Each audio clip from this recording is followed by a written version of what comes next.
It's finally happened. The new version of PlayStation Plus has finally been revealed. This actually has hundreds, literally 700 different new and retro games. Stuff that ranges from PlayStation 5 all the way down to PlayStation 1, PlayStation 3, PSP. It is actually an extremely epic day. I want to read every detail of this new service and why it is a bit more expensive than I thought it was going to be.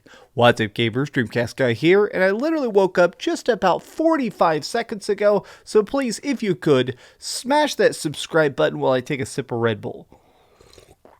Alright, let's dig into it. This is the PlayStation blog. As you can see, it currently has 0 comments and nothing about it because I am the first person in the world to see this.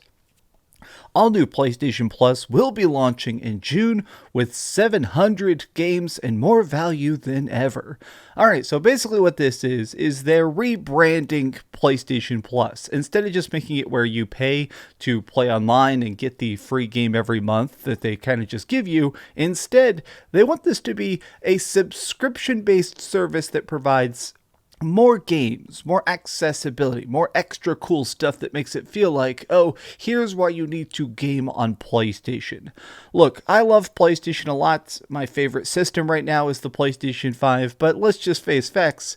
Game Pass over at Xbox is a genius idea. The fact that people are paying a low price and getting access to everything, there's been studies that show that increases your ability to experiment. It makes people try new things.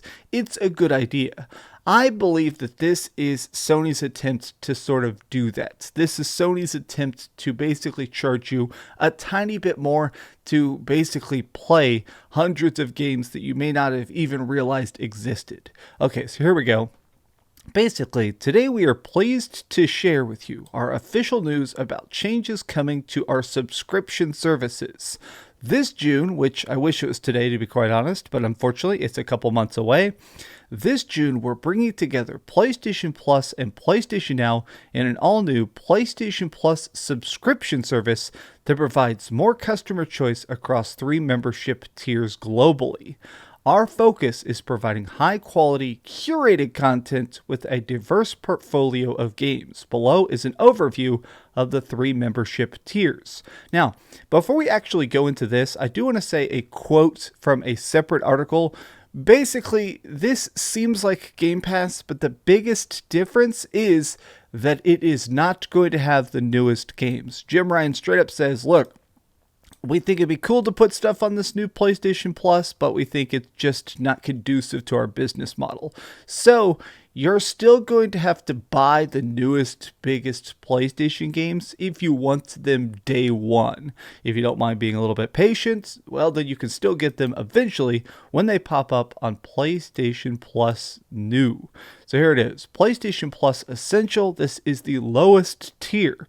It provides the same benefits as current PlayStation Plus, such as monthly downloadable games, exclusive discounts, cloud saves, online multiplayer, and there's no charge for existing PlayStation Plus members in this tier. Okay, there are no changes. Interesting. Okay, so that's your standard $10 a month. The price is staying exactly as it was.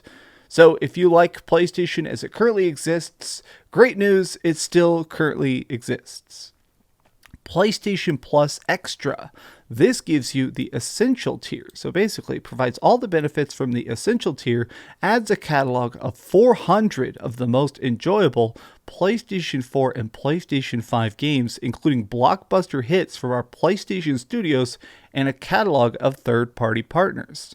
I wish they had a list of this. I mean, I'm sure they're going to reveal it over the course of the next couple of years, but like 400 games seems like a staggeringly big number for like your opening huzzah. That's actually a pretty good showing of force. I mean, I'm excited. Like, I feel like a lot of people sort of forget the fact that the PlayStation 4 and the PlayStation 5, not only do they have gigantic catalogs, but they do have a lot of good games that people sort of forget about. Even the Ratchet and Clank remake from a couple of years ago, not even Rift Apart. Like, I'm curious, since Sony has so many partnerships with Square Enix and stuff, I'm curious how many Square Enix games, how many Capcom games are we going to see Resident Evil on here? Certainly makes you think, but that is $15 a month. Now, this is the most expensive tier, and truly and honestly, I am getting this. I'm most excited about this, but it does have the drawback of being more expensive than I could have thought it was going to be. I want to say right up front, this is cool. This is the retro gaming tier. It costs $18 a month. $18 a month to get access to everything we've listed so far. So it basically is the same thing of online cloud saves, your 2 free game permanently owned, the online multiplayer, but additionally, it gives you 340 additional games, including stuff from the PlayStation 3 that is streamed via cloud. It cannot be downloaded. That sucks. But here's the part of this that's definitely interesting to me as a retro gamer. A catalog of beloved classic games available in both streaming and downloadable options from the original PlayStation, PlayStation 2, PlayStation Portable generations. This basically gives you cloud streaming access for original PlayStation, PS2, PSP, and PS4 games offered in the extra and premium tier markets, where the PlayStation Now is currently available. Customers can stream games using the PS4 and PS5 consoles and PC. Interesting. So I guess what they're basically saying is that you'll be able to play these. So you can download PlayStation 1, PlayStation 2, and PlayStation Portable. So you can download or stream pretty much all of these, but if you want, you'd also be able to stream it to your phone or to your PC. Now, to me, that does sound like a response to Game Pass, because I do hear from people a lot that Game Pass is now the platform. The fact that you can play Game Pass on your PC, on your desktop, this feels like that. This feels like it's trying to make it so you have access to the best PlayStation games even before you happen to own a PlayStation. That $18 a month still feels really expensive though, but here we go. Check this out. PlayStation Plus Deluxe select markets. For markets without cloud streaming, PlayStation Plus Deluxe will be offered at a lower price compared to Premium. Okay, so basically for the stuff that cannot be streamed in countries that do not have streaming, you'll get a discounted rate. Interesting. Basically, this seems really great. I mean, to me, just from this initial text document, I'm extremely on board. This seems like everything I love about video games. It's old stuff coming back. I'm hoping it's a big catalog of old school JRPGs. I'm hoping for some specific stuff. When I think about PlayStation Portable, I think about the Final Fantasy spin-offs. I think about Final Fantasy Tactics, War of the Lions, Gungnir, Final Fantasy Dissidia. Like, I think of the good stuff. But here we go. Let me read this last paragraph right here. The new and extra premium tiers represent an evolution for PlayStation Plus. With these tiers, our key focus is to ensure that the hundreds of games we offer will include the best quality content that sets us apart. At launch, we will include titles such as Death Stranding, God of War, Spider-Man, Spider-Man Miles Morales, Mortal Kombat 11, and Returnal. We're working closely with our imaginative developers. Interesting. I wonder if it's going to say...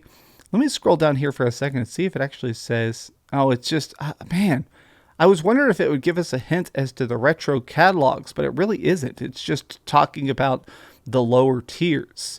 Now, this is super fascinating to me additionally because there have been rumors now for the last couple years that basically Sony wants to put retro games. That's one of the most demanded requests by people is everybody who owns a PlayStation. A lot of it are people that grew up with a PlayStation. It's people who are like, okay, this is fun, but how else can I do this? How else can I get access to things? What else can I see? I'm curious how much this is just them saying, okay, this is the most we can give you. 340 retro games. God, I wish it was June right now. I wish it was June right now and I could test this out. But I guess it's coming relatively soon. What do you think about this? Are you excited for the future of PlayStation Plus? Tell me your thoughts in the comments down below. And please, if you could, give this video a giant thumbs up, share with your friends, and subscribe if you haven't already. But do me the biggest favor of all, and keep dreaming. Oh my God, I can't believe I'm awake. I'm so tired. I'm so tired. I'm so excited. I'm so happy, but I'm so tired. Thanks so much for watching that video. If you want to see something else, you can always click this link to see what I put up last, or, subscribe and see what's coming up next. Also, I promise that whatever I do, it'll try not to suck.